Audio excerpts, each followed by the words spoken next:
안녕하세요. 중국 전문 채널 찐종투입니다.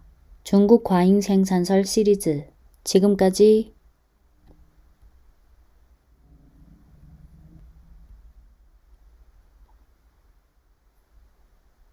등 5개 영상을 공유드렸는데요. 모두 과잉 생산설을 반박하는 내용이지만 접근법이랑 강조하는 포인트가 각각 달랐습니다. 가장 최근 영상으로는 미국 경제학자이자 에이시아타임스의 부편집장인 데이비드 골만의 중국 과잉 생산설에 대한 반박문을 봤고, 이어서 오늘은 블룸버그 통신사의 기후변화와 에너지 전문 칼럼니스트인 데이비드 피클링의 분석을 보겠습니다. 제목은 옐런은 중국의 클린테크를 막기 위해 200년 역사의 경제학을 버렸다. 부제목 재무장관의 계획은 탄소 중립으로 가는 길을 가로막는 보호무역주의의 재앙이다. 칼럼 중 간단 명료한 그래프가 총 5개 나오는데요. 제가 화면을 보시면 이라고 멘트를 하면 그래프를 집중해서 보시기 바랍니다. 네, 시작할게요. 중국 기업이 세계 최대 규모의 전기차 배터리 공장 건설 계획을 발표했다고 상상해 보십시오. 단일 공장에서 12개월마다 최대 50억 달러를 들여 그 전해 전 세계에서 생산된 것보다 더 많은 파워팩을 생산하게 된다. 이 거대한 시설은 1.5 평방마일에 달하고 6,500명의 직원을 고용하며 비용을 30% 절감할 수 있으며 이를 따라가지 못하는 경쟁 업체를 파괴할 수 있다. 게다가 이 문제의 회사는 지난 7년 동안 10억 달러 이상의 손실을 입었고 향후 7년 동안 50억 달러의 손실을 더 기록할 것이다. 이것이 중국이 공격적인 중상주의를 위해 세계 제조업을 공동화하는 약탈적 과잉 생산 능력의 정의처럼 들리는가? 만약 그렇다면 우리가 이야기하고 있는 이것이 바로 10년 전 일론 머스크가 네바다주 리노에서 동쪽으로 차로 30분 거리에 있는 테슬라 팩토리 1을 처음 발표했을 때 홍보한 방법이라는 것을 고려할 필요가 있다. 테슬라는 기가 팩토리 1을 발표하기 전과 후에 수년 동안 돈을 잃었다. 제닛 옐런 재무장관은 청정 기술에 대한 투자가 과도하고 해롭다는 점을 정부와 기업에게 설득하기 위해 중국을 방문 중이다. 화면을 보시면 이 그림은 테슬라의 순이익 추이인데요. 기간이 2007년부터 2020년까지.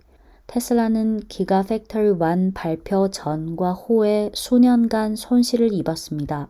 이는 중국 정부와 기업들이 청정기술 투자가 과도하다는 점을 설득하기 위해 중국을 방문 중인 제닛 옐런 재무장관이 고려해야 할 부분이다.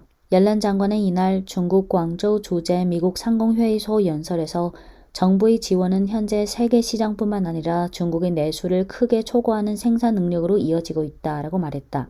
또한 지난달 옐런 장관은 미국의 한 태양광 발전소에서 태양광 전기차 리튬이온 배터리에서 그 초과 생산이 축적되고 있다라고 말했다.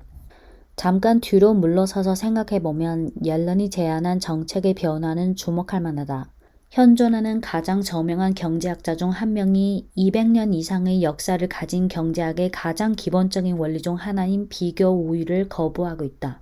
한 국가가 더 낮은 비용으로 상품을 생산할 수 있다면 관세 장벽을 높여서는 안 된다. 대신 상품을 수입하고 그 대가로 산업이 더 효율적인 곳으로 무언가를 보내야 한다. 옐런 자신도 이러한 괴리를 인식하고 있는 것 같다. 그는 지난주 월스트리트 저널과의 인터뷰에서 저 같은 사람들은 누군가가 당신에게 값싼 물건을 보낸다면 당신은 그에게 감사 편지를 보내야 한다는 인식을 갖고 자랐습니다. 그것이 표준 경제학에서 말하는 기본적인 내용입니다. 라고 말한 것으로 전해졌다.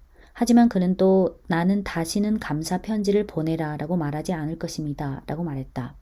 화면을 보시면 이 그림은 중국의 수출 상품을 금액 높은 순으로 보여준 건데요. 수출액 높은 순으로 1위 스마트폰, 2위 노트북, 3위 미분류 상품, 이어서 4위 이 검정색이 리튬이온 배터리, 이어서 5위 메모리 칩, 6위 프로세스 칩, 7위 라우터, 8위 조명 부속품 등, 9위 바퀴 달린 장난감과 스쿠터, 그리고 10위 검정색이 태양광 모듈, 11위 디젤 연료, 12위 여행 가방, 백팩 및 가방, 13위 의자를 제외한 가구, 그리고 14위 검정색이 전기차, 이어서 15위 정지적 변환 장치, 16위 휴대폰 부품, 17위 의자 좌석, 18위 노트북 부품, 19위 기타 칩, 20위 신발류. 그림 제목, 전기차가 전부가 아니다. 부제목, 클린테크는 중국의 가장 중요한 수출품이 아니다. 네, 계속할게요. 이러한 변화에는 특별히 주목할 만한 몇 가지 측면이 있다. 하나의 예로 태양광 패널, 전기차, 리튬이온 배터리와 같은 클린테크가 중국의 수출에서 차지하는 비중은 약 5.7%로 아직 적다. 2023년 중국의 수출에서 전기차 수출액은 여행 가방과 백팩 등 가방, 의자를 제외한 가구, 바퀴 달린 장난감과 스쿠터, 그리고 조명 등보다 다 적었다. 가장 많은 수출 품목인 스마트폰과 노트북에는 클린테크 제품이 없다. 또 한 가지 주목할 만한 요인은 지금의 미중 경제 관계의 불균형은 지난 한 세대 동안에 가장 적었다는 점이다. 2023년 미국의 대중국 무역 적자는 2,790억 달러로 2010년 이후 최저치를 기록했는데, 이는 미국 경제 규모를 감안하면 중국이 WTO에 가입한 지 불과 몇 달 후인 2002년 이후 가장 낮은 수치다. 화면을 보시면 그림 제목이 균형 잡힌 시각, 부제목, 미국의 대중국 상품 적자는 한 세대 동안 가장 적었다. 좌측은 1999년부터 2023년까지 미국의 대중국 상품 적자 금액이고, 우측은 1999년부터 2023년까지 미국의 대중국 상품 적자가 미국의 GDP에서 차지하는 비중입니다. 여기서 왜 미국의 대중국 상품 무역 적자는 한 세대 동안 가장 적었다라고 했냐면, 미국의 연도별 대중국 상품 무역 적자 추이를 보면 2023년 숫자를 기억하세요. 마이너스 279, 23년, 22, 21, 20, 19, 18, 17, 16, 15, 14, 13, 12, 11, 10.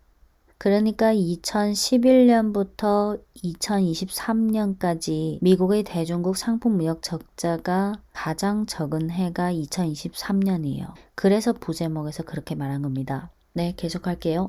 또한 미국이 기후변화에 대해 말할 때 필요하다고 생각하는 중국의 클린테크 수준과 미국이 중국에 맞설 때 과도하다고 생각하는 중국의 클린테크 수준 사이에는 괴리가 있다. 불과 4개월 전 양국은 2030년까지 전 세계 재생에너지 용량을 3배로 늘리기로 합의했으며, 이 목표는 지난 12월 UN 기후 변화 협약의 핵심이 되었다.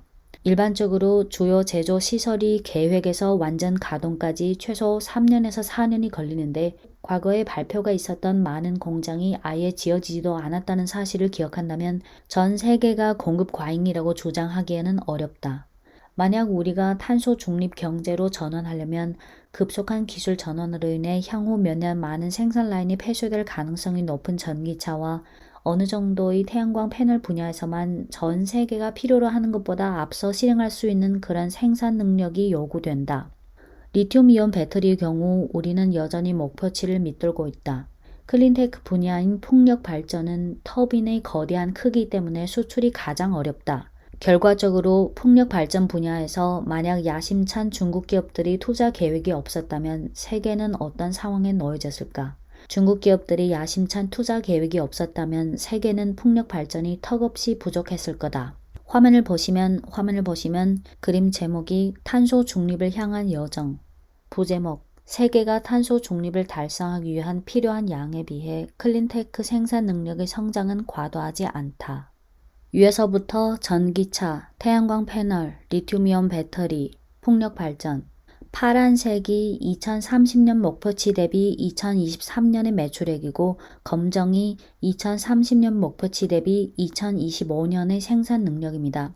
파란색을 보면 2030년 전 세계 재생에너지 용량 목표치 대비 2023년 매출액이 차지하는 비중은 전기차가 25%, 태양광 패널이 71%, 리튬이온 배터리 14%, 풍력 발전이 26%. 검정색을 보시면 2030년 전 세계 재생에너지 용량 목표치 대비 2025년의 생산 능력이 차지하는 비중은 전기차가 175%, 태양광 패널 124%, 리튬이온 배터리 88%, 풍력 31%에 달할 전망입니다. 여기 태양광 패널 검정 막대 옆에 80%라고 써있죠. 태양광의 발전 효율이 80%라는 겁니다. 네, 계속할게요. 지난 한 해 동안 중국의 클린테크 투자가 미국과 EU에게 있어서 문제로 인식됐다면 이는 지난 한 해 동안 미국과 유럽의 정치권과 주요 기업들이 에너지 전환 분야에서 조용하게 나빠진 것과 관련이 있다. 투자자들이 어떤 상품에 대한 강력한 신생 수요를 본 동시에 그 상품을 생산하는 데 있어서 경쟁력이 있다고 생각할 때 투자자들은 테슬라가 기가팩토리 1에서 했던 것처럼, 그리고 포드의 창설자인 헨리 포드가 유명한 하이랜드 파크와 리버루즈 단지에서 했던 것처럼 그들은 더 저렴한 비용이 더 많은 수요를 유발하고 시장 점유율을 확보할 수 있을 것이라고 확신하고 전 세계에 충격을 줄 규모로 구축한다. 이것이 바로 현 단계에서는 아무도 자사의 칩을 활용한 인공지능으로 돈을 벌지 못하고 있음에도 불구하고 엔비디아의 시가총액이 2023년 초 이래 거의 2조 달러가 늘어난 것과 같은 역동성이다. 화면을 보시면 엔비디아의 시가총액 추이인데요. 기간은 2022년 4월부터 2024년 4월 첫 주까지입니다. 그림 제목은 To the Moon, 부제목은 엔비디아의 시가총액은 AI에 대한 기대감을 뛰어넘어 치솟았다. 중국 기업들이 클린테크 사업을 할 때 더 많은 야성을 보인 것은 불공정한 국가 지원 때문이 아니다. 앞서 살펴본 바와 같이 중국의 클린테크 기업들은 세계 다른 곳의 경쟁사들보다 소프트머니에 더 많이 의존하지는 않는다. 또한 WTO에서 중국을 상대로 제기된 50여 건의 분쟁 중 클린테크 관련 분쟁은 한 건에 불과했고 그 건은 2011년 이후 계속 휴면 상태에 있다. 미국과 EU가 고려하고 있는 것처럼 강력하고 일방적인 관세의 장점은 무역법의 엄격성을 지킬 필요가 없다는 것이다. 제대로 된 기능을 하는 WTO가 없는 상황에서 미국과 EU의 그런 조치는 반기후 보호주의를 녹색 산업 정책으로 그려버리는 깔끔한 방법이다. 중국은 에너지 전환과 국가 보조금에 있어서 이슈가 없는 것은 아니다. 그러나 중국의 클린테크 수출을 공격하는 것은 세계가 민간 부문이 지배적인 데다 세계의 탄소 배출량을 줄일 수 있는 전망 좋은 경제의 한 부분을 단속하고 있는 것이기도 하다. 이 정책의 기준이 되는 역할을 하는 사람으로서 옐런은 저렴하고 깨끗한 기술에 대한 대중들의 접근을 제한하는 정책을 정당화하기 위해 경제학의 기본 원리를 거부하고 있다. 이는 결국 미국과 지구 모두에 있어서 보호무역주의의 재앙이다. 네, 이상 블룸버그 통신사의 기후변화와 에너지 전문 칼럼니스트인 데이비드 피클링의 옐런은 중국의 클린테크를 막기 위해 200년 역사의 경제학을 벌였다라는 칼럼이었습니다. 대선을 앞두고 옐런 장관이 대내외 정치 플레이 수단으로 중국 과잉 생산설을 확산시킨 후 중국 현지 네티즌들의 댓글을 쭉 보면요.